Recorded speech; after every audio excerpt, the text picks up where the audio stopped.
ఈ కార్యక్రమానికి ఉత్సవ కార్యక్రమానికి భక్తులందరూ అనకాపల్లి జిల్లా పాయకరావుపేట నియోజకవర్గం నక్కపల్లి మండలం దేవవరం గ్రామానికి చెందిన కొంతమంది కార్మికులు నక్కపల్లి పోలీస్ స్టేషన్లో విజయనగరానికి చెందిన జామి రాజశేఖర్ పై ఫిర్యాదు చేశారు.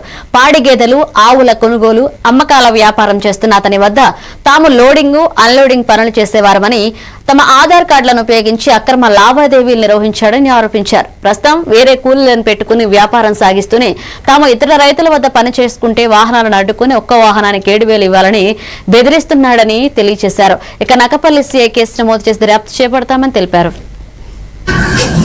ఈరోజు నక్కపల్లి పోలీస్ స్టేషన్, అనకాపల్లి జిల్లా పోలీస్ స్టేషన్ కి నక్కపల్లి మండలంలో ఉన్నటువంటి దేవవరం గ్రామం, అలాగే పక్కన ఉన్న పాయకరావుపేట మండలానికి చెందిన నామవరం గ్రామానికి చెందిన పాడి రైతులు మరియు కొంతమంది పశువుల వ్యాపారం చేసుకునేటటువంటి పశువులు తరలింపు చేసే కూలీలు అందరూ కలిసి ఒక 70 మంది పోలీస్ స్టేషన్కి వచ్చి అందరూ ఒక రిపోర్ట్ సబ్మిట్ చేశారు. వ్రాతపూర్వకమైనటువంటి ఫిర్యాదునిచ్చారు. ఫిర్యాదు అంశంలో ఏంటంటే వీళ్ళందరూ కూడా ఈ గోవుల్ని తరలించేటప్పుడు మనకి ప్రింట్ మీడియా కానీ ఎలక్ట్రానిక్ మీడియాలో కానీ వీళ్ళ మీద కూడా తప్పుడుగా వస్తుందని చెప్పేసి సంబంధం లేని వ్యక్తులను కూడా వీళ్ళు మాట్లాడుతున్నారు. కాబట్టి సంబంధిత వ్యక్తుల మీద సరి తీసుకోండి అని చెప్పేసి వీళ్ళ తాలూకా రిపోర్ట్ అంశాలు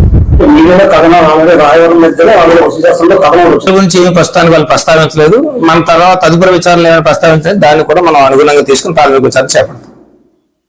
మిత్రులందరికీ నమస్కారం అండి. మేము పూర్వంలో 2009 టైంలో మాతో పాటు శేఖరం మాతో పాటు లోడుకి వచ్చేవాడు. మా ఊరు వచ్చి ఒక 4-5 సంవత్సరాల తర్వాత మీ అందరూ బతుకులు మారుతాను, నేను మీ ఆధార్ కార్డులు ఇవ్వండి, వాళ్ళ మీద కఠిన చర్యలు తీసుకోవాల్సిందిగా కోరుతున్నాం.